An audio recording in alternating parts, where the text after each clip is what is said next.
Mesdames, Messieurs,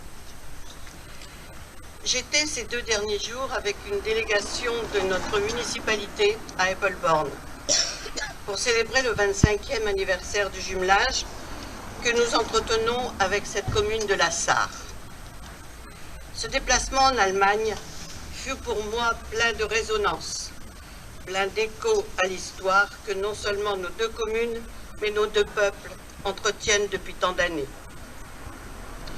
Ces résonances étaient celles de tout ce XXe siècle, ce siècle de folie meurtrière, ce siècle aussi de toutes les réconciliations, de tous les apaisements, dont précisément le jumelage des communes d'Eppelborn et Outreau, scellé en 1989, année de la chute du mur de Berlin, a témoigné.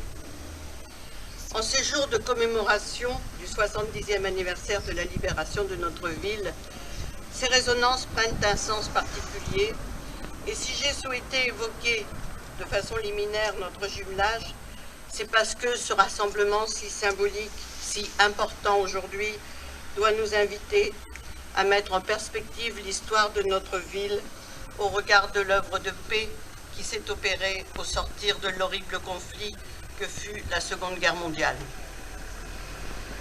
Nous sommes en effet, quelle que soit notre génération, les héritiers de cette béance de l'histoire, de cette œuvre de mort et de barbarie que fut le nazisme, et de cette libération formidable mais meurtrière ô combien. Souvenons-nous, en cet été 1944, la France connaît des heures sombres. Le conflit qui meurtrit notre pays touche à sa fin grâce aux Alliés et aux résistants unis dans l'adversité. Des hommes, des femmes, civils, militaires, réussissent ensemble à faire reculer l'occupant.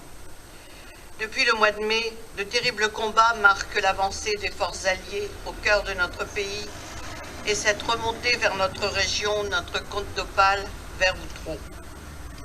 Le 22 septembre 1944, c'est la 9e brigade de la 3e division d'infanterie canadienne, commandée par le général Sprague du régiment Stortmund-Bundas et Glengarry Highlanders, qui délivre notre ville, après 6 jours de combats acharnés pour parvenir à la reddition complète des troupes allemandes.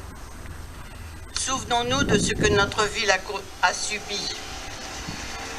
Cet enfer au bout duquel 462 Canadiens, 200 Allemands, 188 Outrellois sont morts et 50 grièvement blessés. Souvenons-nous de notre ville marquée à tout jamais dans sa chair, dans ses murs. Nous sommes ici réunis pour témoigner de notre reconnaissance envers ces hommes, ces libérateurs alliés, ces civils qui ont donné de leur vie pour que nous puissions vivre et pour que nous puissions vivre en liberté. Ce jour que nous commémorons doit éternellement être celui du souvenir.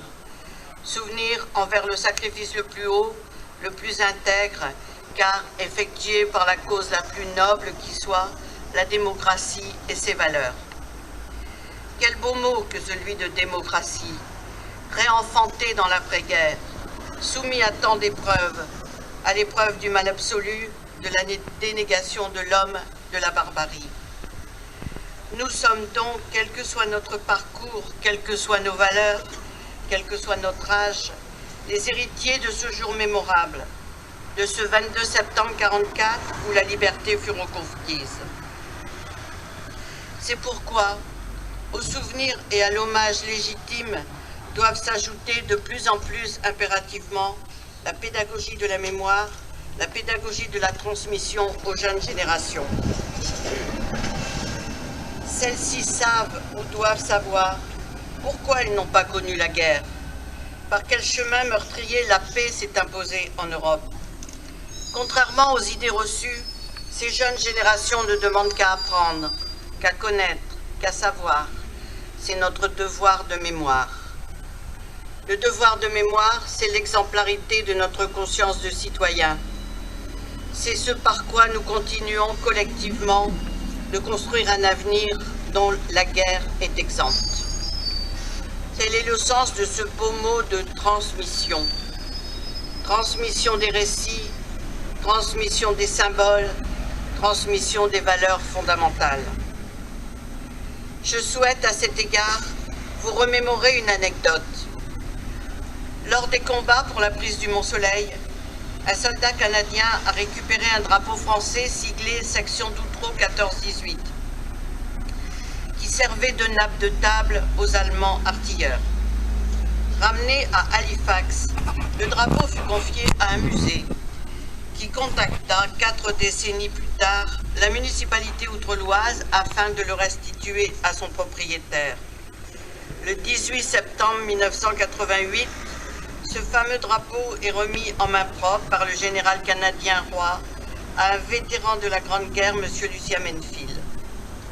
Cette touchante anecdote montre que la transmission de cette mémoire est un devoir que nous aussi, nous n'interromprons jamais, dans l'exemple de ces martyrs qui se sont battus et ont donné leur vie pour un idéal de liberté reste vivant, tant il doit continuer d'être inscrit dans nos consciences, dans celles de nos enfants et de nos petits-enfants. Je le dis d'autant plus fortement que nous vivons des temps où les spectres hideux refont surface, des temps de crise où la peur fait ressurgir des réflexes identitaires, des replis nationalistes, des discours de haine. Je le dis d'autant plus fortement que l'idée même d'Europe est de plus en plus remise en cause, comme si le principe de conciliation des peuples et des nations, ce fondement de notre histoire moderne, ne prévalait pas plus dans les consciences. Telle est la leçon, si leçon de l'histoire il y a, dont nous devons nous imprégner. Tel est le sens de ce rassemblement et de cette commémoration.